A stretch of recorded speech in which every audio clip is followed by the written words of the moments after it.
Iisa lang ang bagong bukambini, ang Alternatibong Media Network na nagtutrompeta at naghahatid ng magandang balita sa buong daigdig.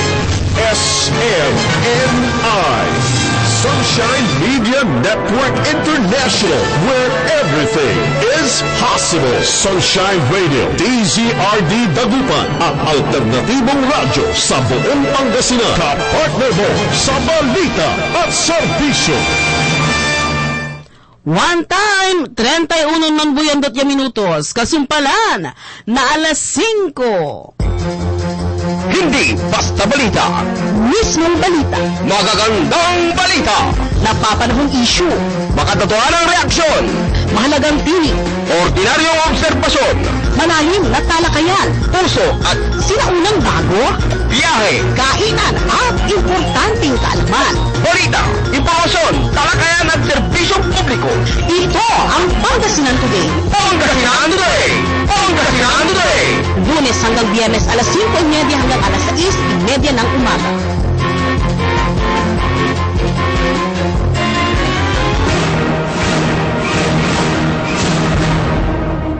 Mula, wag balita ng DZRD Sunshine Region Network.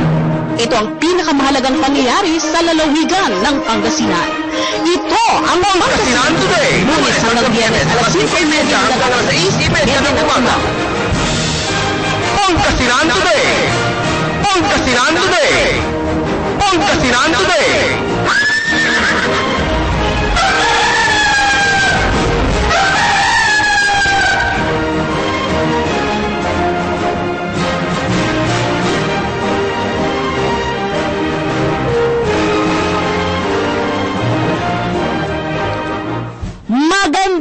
Magandang umaga! Naimbagal daw kada kayo amin apo? Masantos ya kabwasan! Ito ang Pangasinan Today. Ngayon ho ay araw ng Miyerkules, ika-14 sa buwan ng Mayo taong 2014. At syempre, gumigising, bumabati ng magandang umaga sa imagtaryong lingkod, Janice Hidalgo. Nagaibak, technical side, Engineer Rosito Bautista. Siyempre, kapag kaganitong suwabing-suwabe ang gising ng lahat, at habang ginigising naman natin ang iba pa dyan, o naman, maghanda-handa na at yung mga estudyante natin na nako, matagal na nasanay ulit sa paggising ng tanghali o practice na ng paggising ng umaga dahil nalalapit na naman ang pasukan. O di ba? Tapos malapit na naman ang paghahanda ng ating mga eskwelahan para sa susunod na school year. School year 2014-2015. At syempre mga papasok sa kanilang mga opisina ngayon. Bangon na. Programang Pangasinan Today na po. At syempre, habang ginigising namin kayo, etong medyo mainit-init na umaga kasabay niyan, ang aming mga manlibuyog na headlines.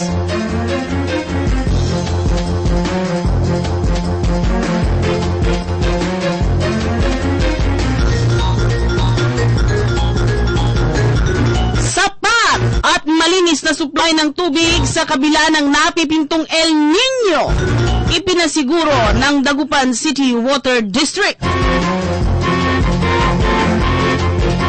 Pamunuan ng SWAL Power Corporation, nakahanda ng makidayalogo sa mga kinauukulan anytime.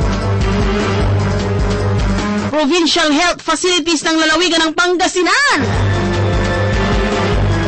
ISO certified na. Balikan ang buong detalye sa pagbabalik ng Pangasinan Today. Sunshine Media Network International, an alternative and revolutionary Filipino global and multimedia network, reaching the new world where everything is possible.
Expo Northern Luzon in Baguio is now on its fourth year. From May 22 to 24, 2014, WOFEX Northern Luzon comes back even bigger at the Baguio Country Club. Visit the best food expo in the region. Also visit US Fine Food Show co-located with WOFEX, Source, Network, and learn only from the best. Visit www.pepgroup.com for more info. WOFEX Northern Luzon. Don't dare miss it. Ang pagnanakaw ng kuryente ay ipinagbabawal ng batas. Ayon sa Republic Act 7832, ang sinumang mahuli sa anumang uri ng pandaraya ay papatawan ng malaking multa at pagkakabilanggo. Kung alinganin ang inyong kapitbahay ay gumagamit ng jumper, binubuting ng metro o iba pang estilo para dayain ng bayarin sa kuryente, ay kaagad na isumbong sa pinakamalapit na tanggapan ng Sintelco. Ang nanakaw na kuryente ay nagpapalaki ng system loss na dumadagdag naman sa electric bill ng mga dapat na consumers. Tumulong natin ang Sintelco para tuluyan na mabupo ang pagnanakaw ng kuryente. Para sa anumang impormasyon na nais ninyong malaman sa Sintelco o kaya hiniin mo asosyon, tumawag lamang sa 532-2222. Tandaan, ang Sintelco ay pag-aaral natin kaya't laging ipagmalasakit ang sariling atin. Higit na pinalakas, higit na pinalawak, at higit na pinakikinggan. Sunshine Radio, kapartner mo sa balita at serbisyo. DZRD Dagupan, alternatibong radyo sa buong Pangasinan. Iba sa iba, sa iba, sa iba. 38 manbuyan 20 minutos, kasumpalan na alas 5. Programang Pangasinan Today pa rin po, whether you like it or you like it. Text line 0921-367-0810.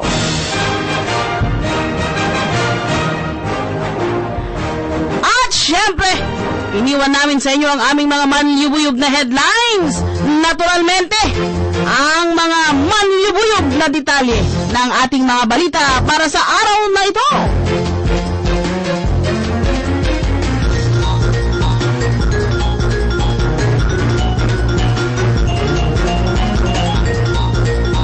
Sapat at malinis na supply ng tubig sa kabila ng napipintong El Nino, ipinasiguro ng Dagupan City Water District. Sa kabila ng napipintong El Nino at sa kasalukuyang tag-init na nararanasan, ipinasiguro ng pamunuan ng Dagupan City Water District na magiging sapat at malinis ang supply ng tubig sa kalakhang lungsod ng Dagupan. Ayon sa tagapagsalita ng Dagupan City Water District sa katauhan ni Jason Estrada, nananatiling normal ang level ng tubig mula sa pumping station ng Dagupan City Water District, kung saan ang ground level waters ay nasa normal. Bagamat ang mga dam ay halos bumababa na sa critical na level, ay hindi pa naman naapektuhan ang supply ng tubig ng Water District. Ganun pa man, pinaghahandaan ng Dagupan City Water District ang tuluyang pagbaba ng level ng tubig, kung saan karamihan sa mga ito ay ang pinagkukunan ng kuryente ng mga power producing plant. dahil lubhang maapektuhan ang pumping station ng ahensya kung may problema sa supply ng kuryente na pinatatakbo ng mga dam. Paalala naman ng Dagupan City Water District na magtipid ng tubig sa bawat tahanan, opisina o eskwelahan. Hinihiling din nila na i-report ang mga gripo o tagas ng tubo sa inyong mga lugar dahil may epekto ito sa idinidistribute na tubig sa bawat kalugaran.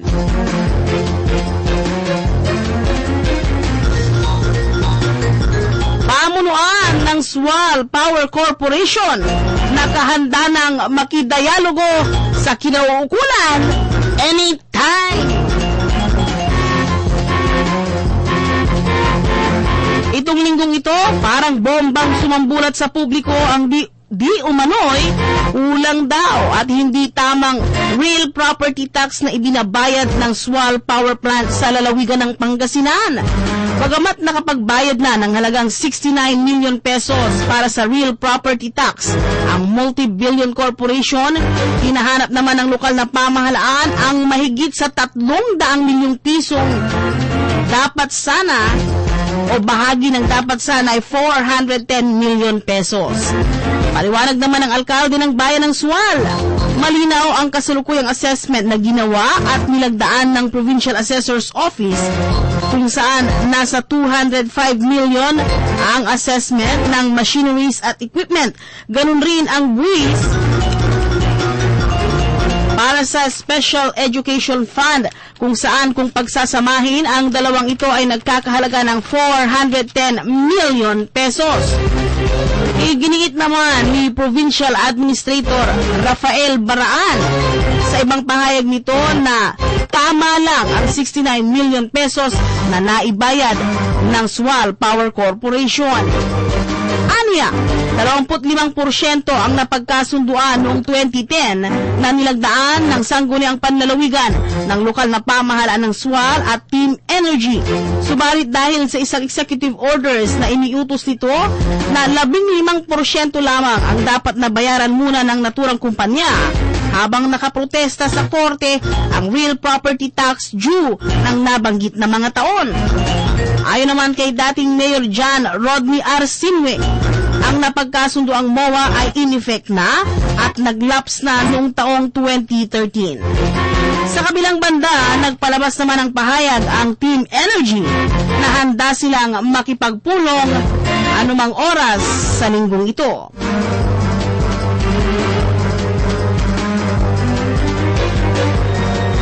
Provincial Health Facilities ng lalawigan ng Pangasinan ISO certified na. Natanggap na nung Lunes ang ikatlong International Organization for Standardization number 9001-2008 para sa probinsya ng Pangasinan. Sa pagkakataong ito, kinukumpirma naman ng pinakamataas na quality healthcare services na ibinibigay ng Pangasinan Provincial Hospital sa mga kliyente nito. Ang Certification International Philippines, isang ISO accredited certifying body na pinangungunahan naman ng kanilang managing director na si Renato Navarrete, kung saan siya mismo ang nagbigay kay Governor Amado Espino Jr. kasama ang PPH OIC Chief of Hospitals na si Dr. Policarpio Manuel ng ISO 9001-2008 para sa probinsya ng Pangasinan. Ayon kay Navarrete, ang sertipikasyong inisyu ng organisasyon ay nagpapatunay ng responsive ang ospital sa mga international requirements ng body. Samantala, sinabi naman ni Dr. Manuel na ang sertipikasyon ay patunay lamang ng pagbibigay ng provincial hospital ng tama at dekalidad na serbisyo para sa kanilang mga kliyente. Matatandaan, 2 buwan magmula ngayon, ang CIPI ay nagbigay rin ng 2 ISO certification sa lalawigan ng Pangasinan para naman sa pagmamanage at support services departments ng iba pang mga provincial health office na pinamumunuan naman ni Doktora Ana Teresa Di Guzman. Ito ang kauna-unahan at nag-iisang provincial health office sa bansa na ISO certified para sa quality management system. ang ISO 9001-2008 ng Provincial Hospital ay nagpapatunay na ang ospital ay kabilang sa elite club ng public at private firm organization na tumutugon naman sa mga requirements ng international accepted standards at management systems, ganun rin ang mga pamamalakad nito bilang outstanding performance.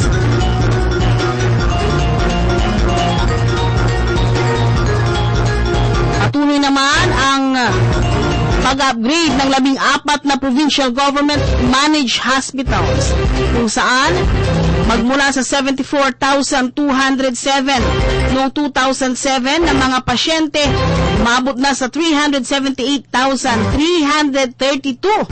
noong 2013. Nagpababa naman ito sa mga malnutrition rate ng 6.55% noong 2006 na naging 3.93% noong 2013. Mas mababa ito sa 4.79 ng Region 1 at mas mataas sa percentage ng immunized children sa lalawigan ng Pangasinan na merong 84% kumpara sa 78% sa buong rehiyon. Ang lalawigan din ng Pangasinan ay isa sa Hall of Famer sa pagmamanage ng mga ospital sa regional level. Babalikan naman natin ang ilan pa sa mga dapat talakayin para sa araw na ito. Siyam na provincial board member nag-resign sa NPC sa pagbabalik ng Pangasinan Today. Sunshine Media Network International, an alternative and revolutionary Filipino global and multimedia network, reaching the new world where everything is possible. Paalala ng Land Transportation Office sa publiko. Kapag may nagbebenta ng motor o sasakyan na sa iyong palagay ay mura, mag-verify muna sa LTO bago maloko. Kung sa tingin mo kahinahinala ang ibinibenta, i-report agad sa pinakamalapit na tanggapan ng LTO palapit sa inyong lugar. Huwag papaloko sa mga manluloko. Ang mensahe nito ay hatid sa inyo ng Land Transportation Office, Region 1.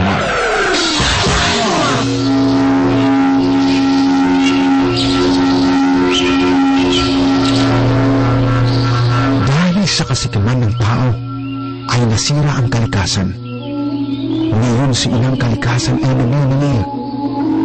Nararamdaman mo na ba ang pagbabago ng pandaigdigang klima sa mga super typhoon, madalas na tagtulot, pagbaha, pagguho ng lupa, pagkamatay ng yamang dagat, paglaganap ng mga nakakahawang sakit? Paano nga ba haharapin ang pagbabago ng pandaigdigang klima o climate change? Tao ang may kagagawan, kaya tao rin ang solusyon. Makialam at mahalin ang kalikasan. Atin ito. Ang mensaheng ito ay hatid sa inyo ng mga Tarang Vice Mayor Ramil Ventimiglia.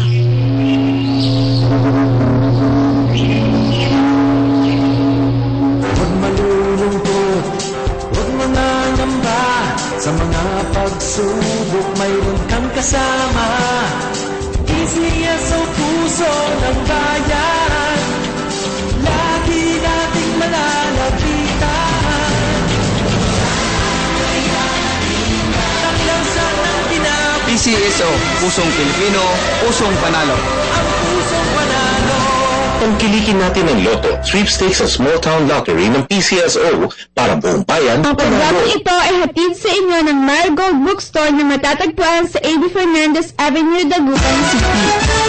Higit na pinalakas, higit na pinalawak, higit na pinakikinggan. Sunshine Radio, partner mo sa balita at serbisyo. DZRD Dagupan, ang alternatibong radyo sa buong Pangasinan. Iba sa iba, sa iba, sa iba.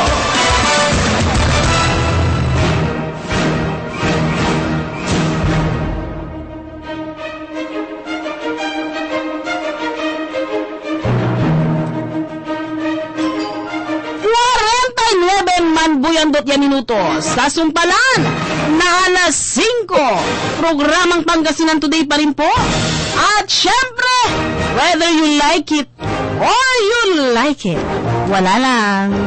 Kasama niyo pa rin ang inyong lingkod, Janice Hidalgo. Text line natin ha, 0921-3670810. Ayan, eto hong linggong ito. Ha, talaga naman, yun hong issue ho ng real property tax na hinahanap ng lokal na pamahalaan dyan ho sa multi-billion corporation sa Sual Power Plant. Ayan, at nagpalabas na nga no, ng statement yung Team Energy at nakahanda raw ho sila na makipagdialogo sa provincial assessor at ang local government assessor ng Sual, Pangasinan. At nakahanda sila doon sa pagtatalakay ng tamang buwis nila. Pero hindi natin alam kung papayag sila doon naman sa hinihiling ni Mayor Bing Arsinue. Kahapon ay ipinarinig natin sa inyo yung puntos no, ni Mayor Bing Arsinue. Ganon rin ang side ng provincial government sa pamamagitan nitong si Provincial Administrator Rafael Howard Baraan. Doon ho sa statement ni Mayor Bing Arsinue ay malinaw ho na sinasabi niya na meron hong mahigit 300 milyong pisong difference sa pagkakaalam ho ng lokal na pamahalaan na dapat daw ho ay bayaran. Kaya naman, tinanong din natin dahil bukod sa real property tax, napakalaking korporasyon ho ito. Tama ba ang binabayaran ng Sual Power Corporation sa lokal na pamahalaan ng Sual na kanilang local business tax? Mayor Robert Arsinue, Bing Arsinue, kamusta naman ho ang local tax na binabayaran ng Sual Power Corporation sa inyong bayan?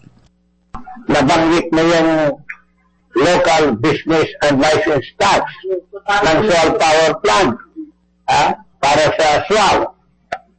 Question din naman. Because ang estimate ng ating municipal treasury more or less mga 139 million. Pero ang gustong bayaran ng Sual Power Plant 40 million lang. So may difference na naman 99 million. Hindi naman yan. Pati yung bayad ng building permit nila, 33 building at structure permit ang hindi pa nababayaran. Ilang taon na po silang hindi nagbabayad? 20 years na, according to the municipal engineer who issues the building permit. Ginagamit na itong mga buildings and structures since year 2000. More than 10 years na. Ay, hindi pa nakakabayad. Mag-iwan din, si Mayor John, nakita yung hibang niya, hindi siya nakabayad. Na-question ko ba niya? Ito, hindi na-question ni Mayor John. Ako ang nag-question kasi I was the site developer contractor of the Sual Power Plant. Kaya alam ko yung mga building structures. Kasi ayaw ibigay ng power plant yung buildings and structures nung sinisita namin sila.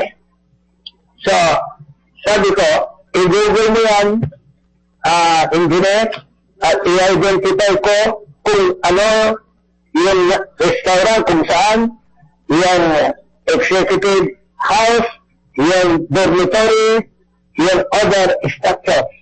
Pag nakita ko yung Google, sabi ko, tama nga naman. Binugol nila, in-identify ko. And then, sabi ng municipal engineer, saan yung mga permit nito? Wala silang maipakita. So ngayon,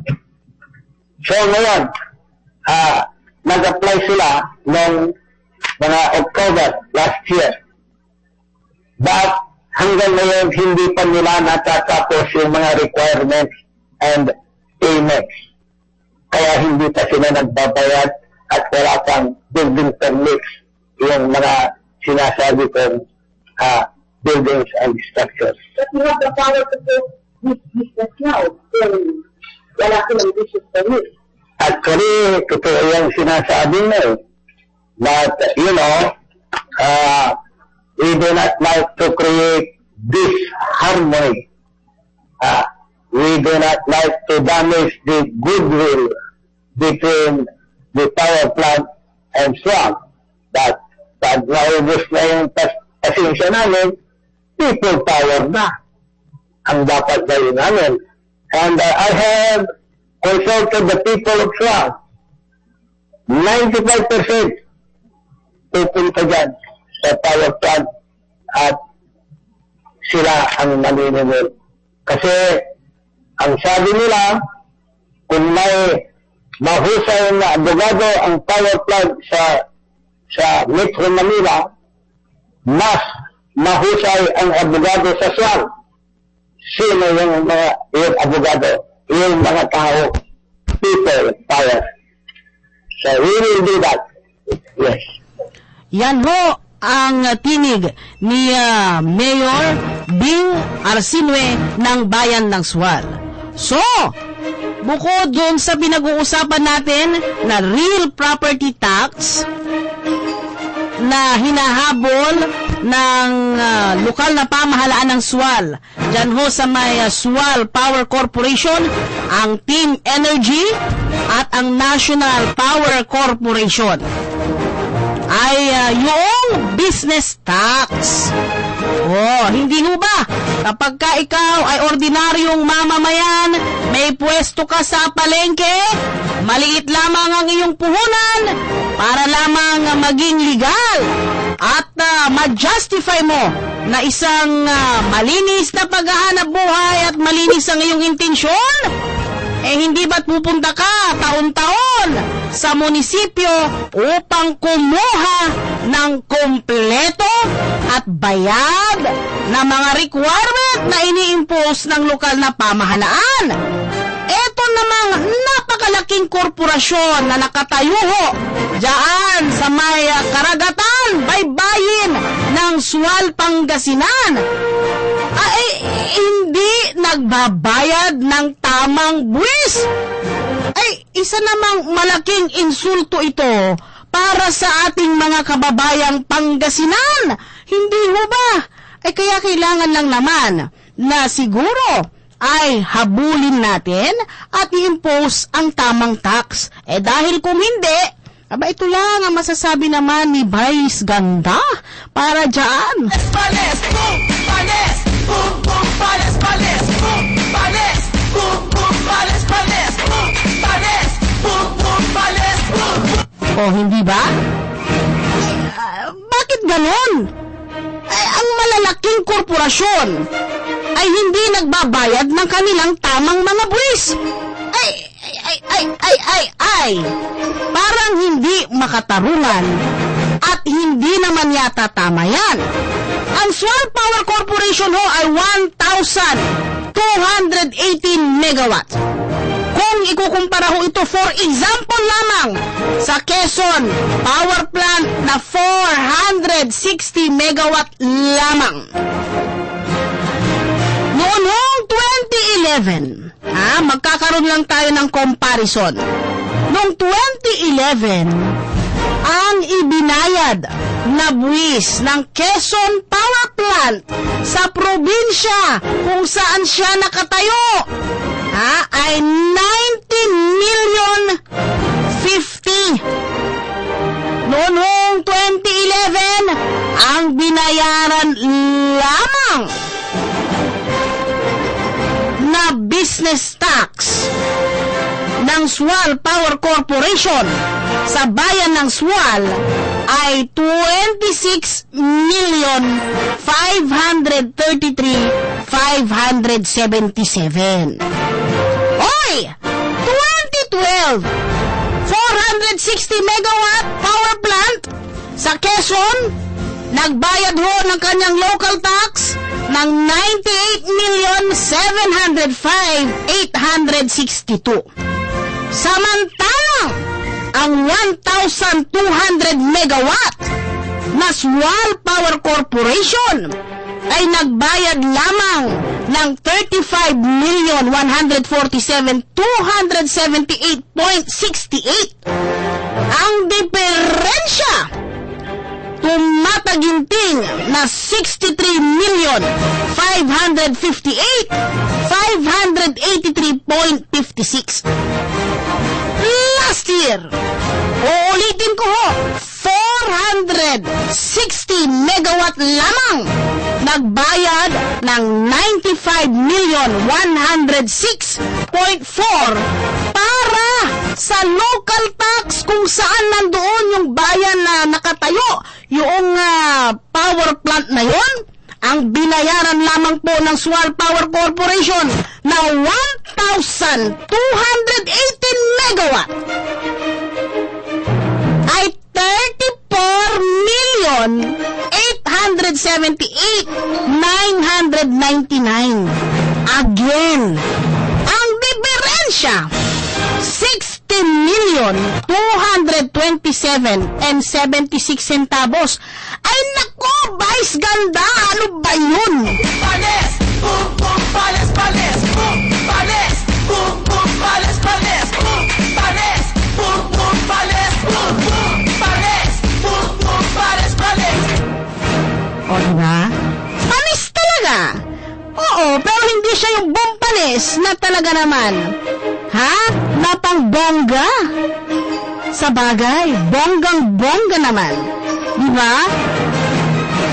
Aba, kung ganito ho kalaki ang diferensya ho ng ibinabayad lamang na buwis, hindi ho sino ba naman? Ang ordinaryo ho kasing mamamayan sa bawat lokalidad, ay naku ho, masugid na pinaghihirapan niya amay kapuranggo niya kwarta to. Ibayar tun buga at buwisto. Akin araya ang kakabalog ya kwartan korporasyon. At ang kapoy baingda, ya mambayar ya aliwa. Hindi ho ba? Ang lakas ng loob. Para ba naman talagang pang celebrity? Parang barkada siya niya. Pales! Vice! Pales! Boom, boom, pales, pales! Boom, pales! Boom, boom, pales, pales! Boom, pales! Boom, boom, pales! Boom, boom! Tama ba yun? Yun lang?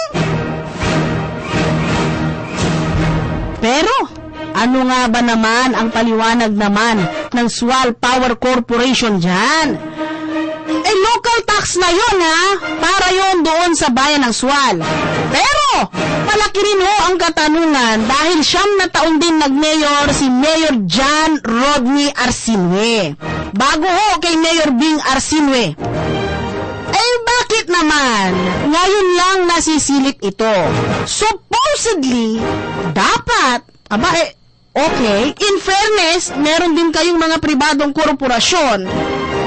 Pag nagiging late sa pagbabayad ng inyong mga kliyente, in fairness, alam naman ninyo kung ano yung mga tamang procedure, kung paano nyo sila hahabulin doon sa inyong mga isinisingil. Malaking katanungan lamang sa ating mga kababayan, bakit ngayon lang? Diba? Yung timing baga, Vice Ganda, diba? Bakit ngayon lang? Boom, pales! Boom, boom, pales, pales! Boom, pales! Boom, boom, pales, pales! Boom, pales! Boom! Diba? Bakit ngayon lang? Napakatagal na panahon na. Ha? Na hindi sila nagbabayad ng tamang buwis. Ito ho ay isang napakalaking insulto para ho doon sa mga marunong magbayad ng kanilang buwis na mamamayang Pangasinense. Ay naman, oo. Hoy, ating mga text line sa 4924. Pakibati naman po ang Uson family ng Barangay M. Soriano Street, Poblacion, San Carlos City, Pangasinan. Ang pagbati ho ay nanggagaling kay Anya. Ang texter naman na 3249 luyagan niyo pa si Tata Armando tan kumpare Abner na Barangay Cruz, San Carlos City, Pangasinan.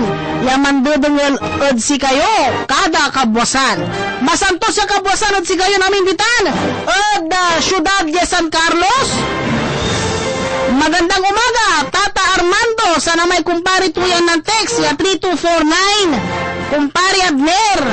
Kabwasan at si kayo, balibalin kabwasan, masantos siya kabwasan, ang gano medyo aliwa, so naririn na lang tayo, aray ay kabaloyan tayo, ya duga so pa nagbayar da ya buwis, para at saray negosyo da, at nariringalan danata niya sa ibalbalad ya korporasyon, at agtuan ta, sumambayar, ya duga balik, ay akin matanira rata, nanto ni gagawan darata, no agmut ira makatulong. In fairness, wala mo so na ibabayar da. Pero, if they are really in good faith, at kung seryoso, ang ating pamahalaan, abayang pamahalaan ho natin, masipag ho sila ngayon, nakaliwat kanan, pati mga profesional, lahat ng BIR, sinisilip nila lahat ng hindi nababayarang buwis.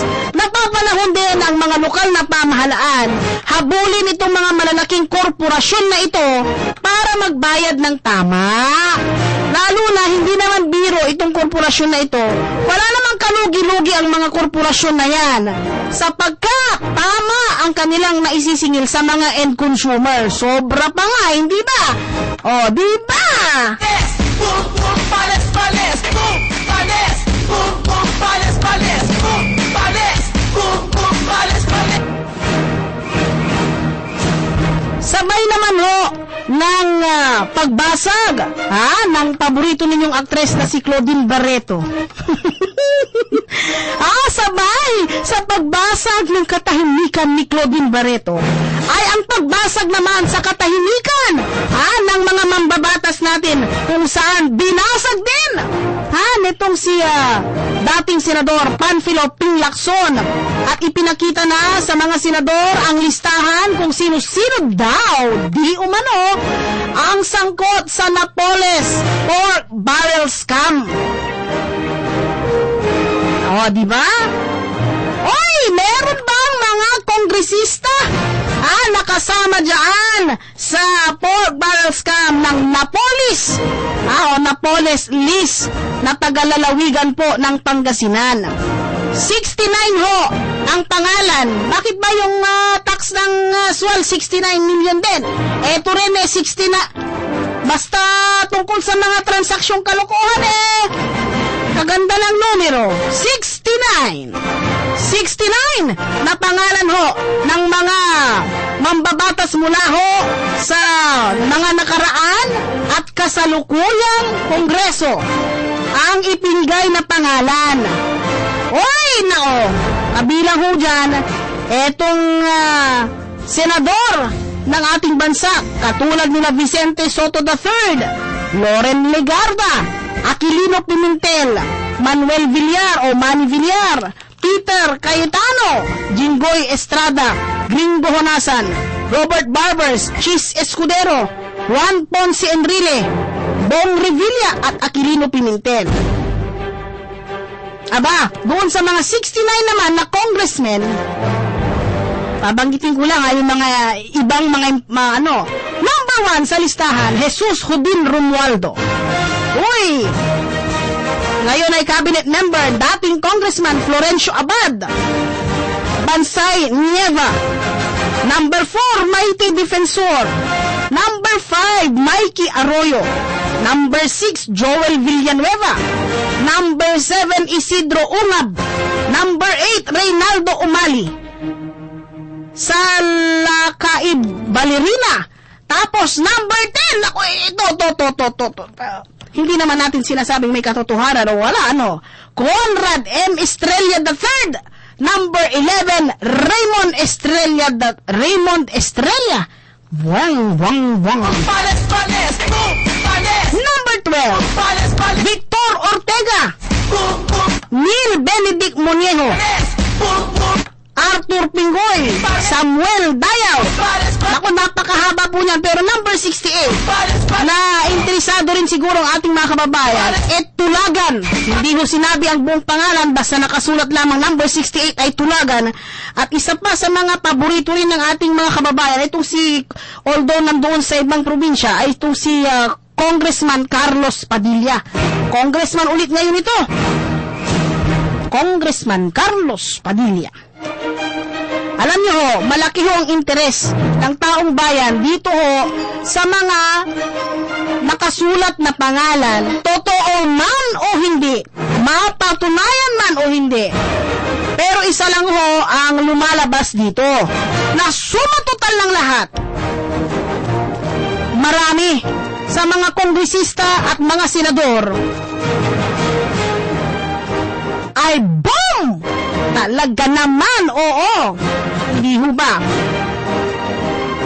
Sino man ang mga pangalan na nandyan, mapatunayan man yan o hindi, nangyayari pala, hindi lang sa telenovela, hindi lang pang legal wife ang dating.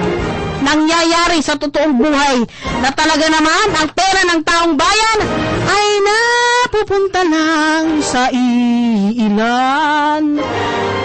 Halos lahat naman ho ng mga nabanggit na pangalan, kanya-kanyang depensa sa kanilang mga sarili, kanya-kanyang paghamon na patunayan kung sila nga ay nagkasala. Kasong plunder case po ang kinakaharap ng mga yan. Isa pang ating texter 3301, baka hindi na umasenso ang Pangasinan, lalo na kung wala namang nagbabayad ng tamang buwis na mula sa malalaking korporasyon dito.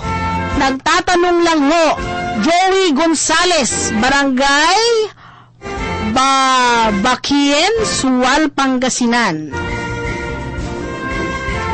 Wow, tatanong sila. Siyang daw ho na provincial board member ang napipintong formal na mag-resign sa Nationalist People's Coalition. Although matagal pa ang eleksyon, hindi naman kaila sa atin na marami na nga ang nagpaparamdam para sa posisyon ng gobernador sa lalawigan ng Pangasinan.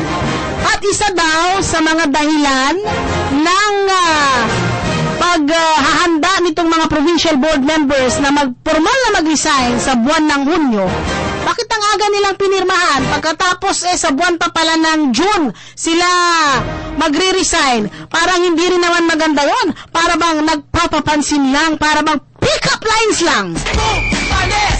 Boom, boom, pales, pales! Boom, pales! Boom, boom, pales, pales! Boom, pales! Boom, boom, pales! Naniniwala kasi tayo na ang panawagan ni Governor Amado Espino Jr., huwag munang pag-usapan ng politika dyan sa probinsya ng Pangasinan at mag-concentrate muna tayo sa trabaho. Kaya lang itong ipinakita nila na maagang pagpaparamdam. Abay, kung magre-resign kayo, mag-resign na lang kayo. Wala yung parang sa parang paligaw pa rin, ano? Well, of course, entitled po sila dyan. Pero, kung pinag-uusapan ay pagsiset aside ng pamumulitika, ang style na ganon ay vice ganda ay pales, pales, boom, pales, boom, boom, pales, pales, boom, pales, boom, boom, pales, pales. Singa abangles, suuman na style. Although, of course, entitled naman sila dyan. Diba? O dapat meron silang formal na stand at nagsalita yung mga provincial board member. Bakit nila ginawa yan, no? Bakit sila magre-resign? Ito ang text mula kay Provincial Information Officer Butch Velasco. Mensahe ni Provincial Administrator Rafael Howard Baraan. Tungkol naman sa resignation ng mga provincial board members sa Nationalist People's Coalition Party. Ayon sa kanila, hindi alam ni Governor Espino ang ginawang resignasyon ng mga NPC board members. Yun ay sarili nilang desisyon at walang kinalaman si Governor sa tingnan lang ang politika dito sa Kapitolyo. Ang sa akin, hindi maganda ang sinabi ni Ginoong Mark Cojuangco na dependent ang mga board members kay Governor. Professional at above board ang dealings dito sa Kapitolyo, kaya sana huwag naman niyang insultuhin ang mga kagalang-galang na board members natin. Mga professional, sabi ko nga ang ating board members. Ang balita ko, hindi kinonsulta o sinabihan man lang ni Ginoong Cojuangco ang kanyang mga kapaon, dinagdagan pa ang pang-iinsulto na parang wala sila sa mga sariling disposisyon at isipan. Parang sobra, napakababa naman ang turing nila sa ating mga butihing board members. Huwag naman sana. Totoo lang, ayaw na ayaw ngang pag-usapan ang politika dito sa Kapitolyo. At matagal na niyang ipinagbawal na pag-usapan, pagtalunan o kahit banggitin. Professional at above board ang dealings dito sa Kapitolyo. Kaya sana, wag naman niyang insultuhin ang mga kagalang-galang na board members natin, kung bumibisita siya sa kanilang distrito para silang nababaliwala at naiinsulto, kaya sila nagpasyang mag-resign sa partido. Ayan ho ay text message po ng ating butihing Provincial Information Officer ng probinsya ng Pangasinan at ipinapaabot po niya ang statement naman ni Provincial Administrator Rafi Baraan.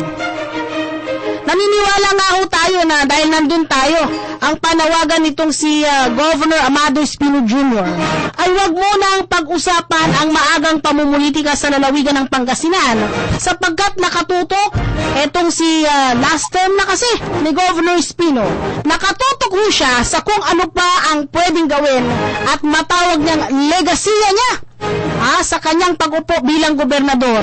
Kaya't ayaw muna sana niyang mapag-usapan ang pamumulitika. Ngayon, wala namang masama sa ginawa ng ating mga provincial board members. Pero of course, pare-parehong politika ang mga yan. Alam na nila yan. Matagal naman nang ginagawa ni dating Congressman Mark Cojuangco na sa lahat ng kanyang mga inaugurasyon, lahat ng kanyang mga pagdi-deliver down ng kanyang mga proyekto sa kanyang distrito, sa ikalimang distrito po ng lalawigan ng Pangasinan, kahit na nakaupo ho ang kanyang butihing asawa na si Congresswoman ngayon, Carmen Kimi Cojuangco, hindi naman niya talaga idinadaan sa lokalidad. Wala ho sa kanya yun. Diretso ang gusto ho niya. So pag nagdi-deliver siya ng proyekto, boom! Basta na lang nandun siya. Alam na ho yan dati pa ng mga provincial board members. Kaya lang, kung sinabi naman at sincere din sila doon sa at suportado nila yung namang sinabi ni Governor Amado Tutaan Espino Jr. na wag munang pag-usapan etong politika. Ito ang ginawa nilang maagang paglilik, no? Pag nagre-resign sila, hindi rin ho maganda yang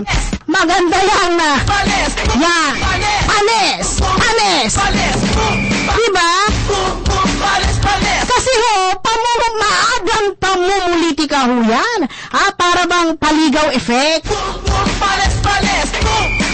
Dapat sana ang reaksyon na ipinakita nila dyan ay mas mabuting pagtatrabaho.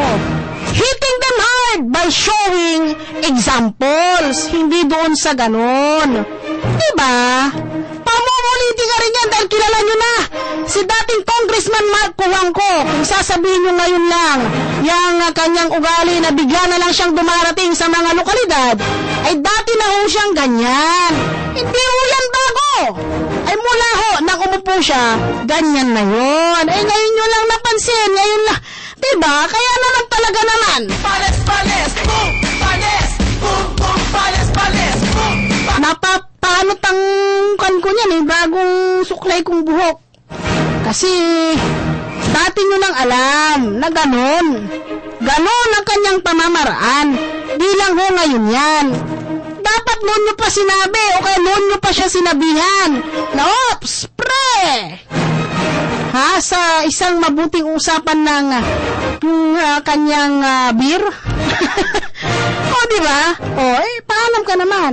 Diba? Text ka lang din pag may time, pag pupunta ka.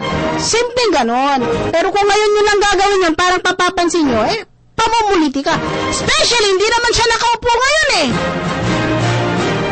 Diba? Dati nyo lang alam yun. Maganda at magpatuloy na lang sa talagang dating ginagawa ang mga provincial board members. Although, tama doon si Provincial Administrator Rafi Baraan na mali yung binitiwang salita ni dating Congressman Mark Juanco tungkol dyan sa mga provincial board members. Pero, kung engage lang nila ay yung bigla siyang dumarating at yung kanyang sinabi, syempre namumuliti ka na nga yung tao. Diba? Pero you're just giving him pansin-pansin. Diba? Ang galing ng strategy niya, diba? Napansin niyo siya ngayon lang? Winner. Diba? Tama doon, si Provincial Board Member. Ang ating mga, Provincial Administrator Rafi Baraan. Ang ating mga Provincial Board Members, talagang nagtatrabaho ang mga yan. Dahil kung hindi sila nagtrabaho ng ganyan, ay walang mangyayari doon sa mga proyekto rin na ginagawa ni Governor Amado Tutamis Pino Jr. Hindi ho naging maganda ang resulta ng mga pagpapaganda ho ng lalawigan ng Pangasinan, pagdadala ho dito ng mga investors, pagpapalawak ng ating mga provincial health services.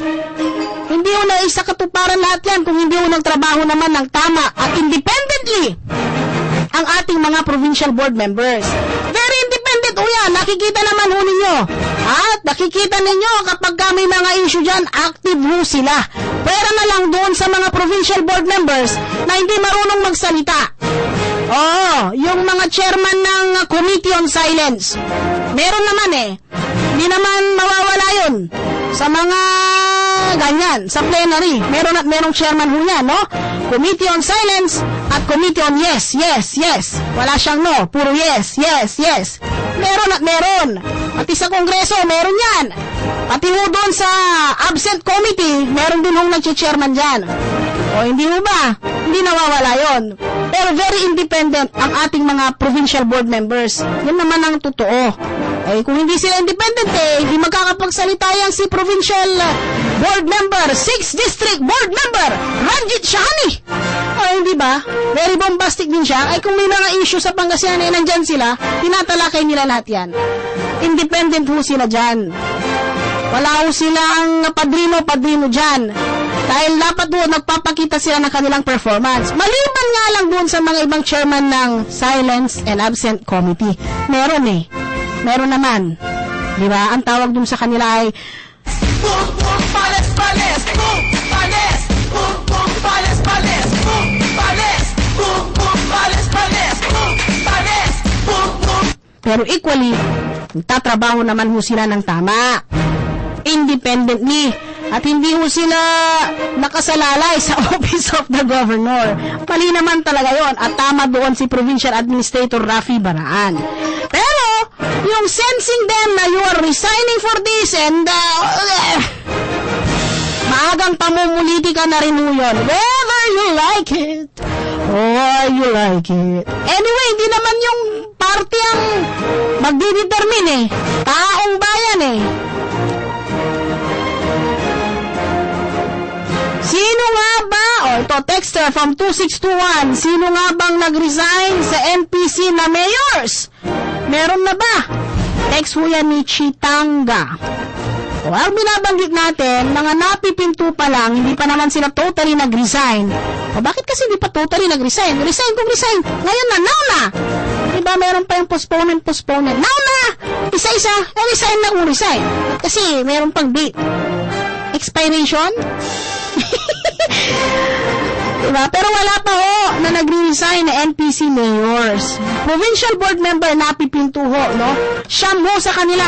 Itong mga ito ay sina provincial board member ng 2nd district, Nicky Boy Reyes, Raul Sison, Angel Banikid, si attorney Angel Banikid po, yung batang Banikid, si Tulagan, At sino pa ba yung mga kwan ng itong si Vince ng 6th District of Pangasinan. Marami yan eh. Siyam daw sila, di ba? 6-9, siyam daw yung napipintong yan. 4601. Ate Janice, magaan na panggising ang inyong programa. Sana makumpleto nyo ang buong isang linggo. Ay, oo nga! Pales, pales, boom, pales, boom, boom, pales, pales, boom, pales, boom, boom, pales, pales, boom.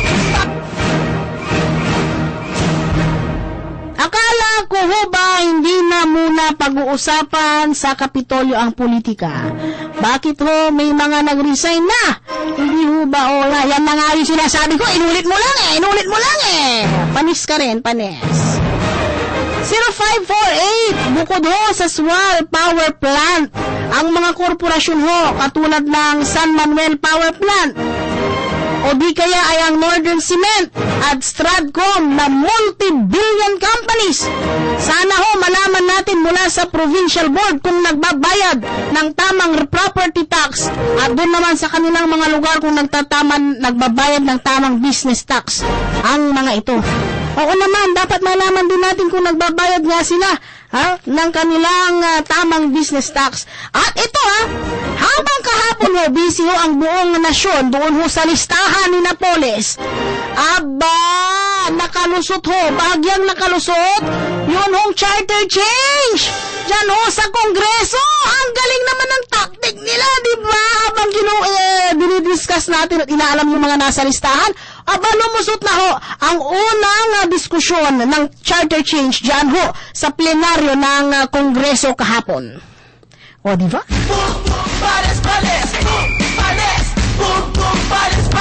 Ang galing ng kanilang tactic, hindi ba? Ang mga proposed amendments ay nakalaan ho o nakatutok sa economic growth provision. At ito ho ay pinangunahan ni Davao Representative Maylene Garcia Albano. Ito ho yung kanilang mga gustong palitan. Section 2, Article 12, Exploration, Development and Utilization of Natural Resources. Babantayan natin yan. Ay nako. Section 3, Article 12, Alienable Lands on Public Domain.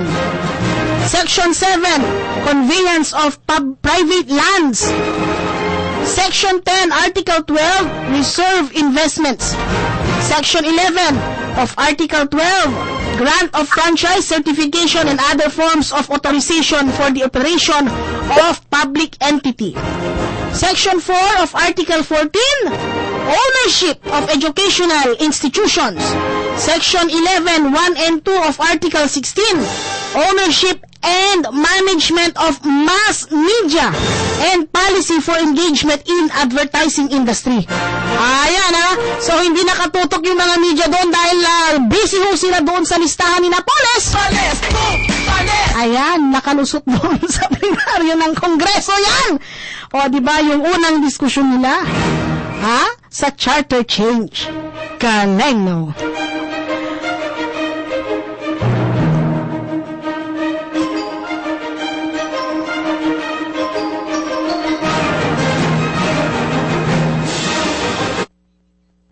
Bibigyan daan ko rin itong text nitong aking kaibigan na si Ashok Vasandani. God never sends us into situation alone. God goes before you. He stands beside you, walks beside you. Whatever situation you have right now, be confident. Good AM. Magandang umaga sa iyo, Brother Ashok. Maraming salamat sa iyong pagsubaybay sa ating programa.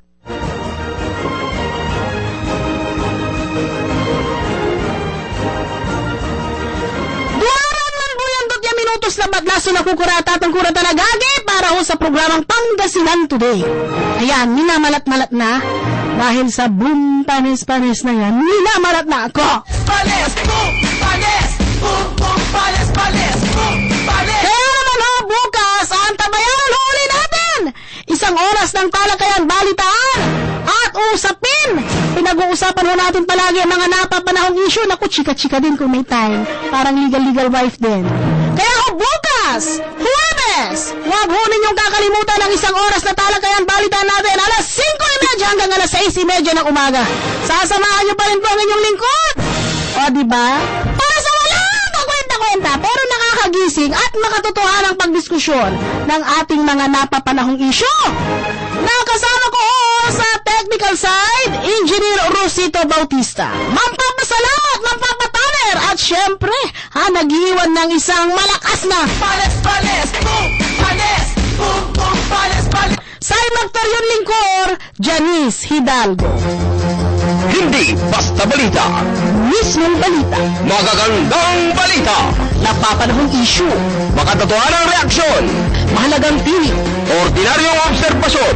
malalim na talakayan, Puso at sinaunang bago, biyahe. kainan at importanteng kaalaman. Balita, impormasyon, talakayan at serbisyong publiko. Ito ang Pangasinan Today. Pangasinan Today! Pangasinan Today! Lunes hanggang Biyernes alas 5:30 hanggang alas 6:30 ng umaga.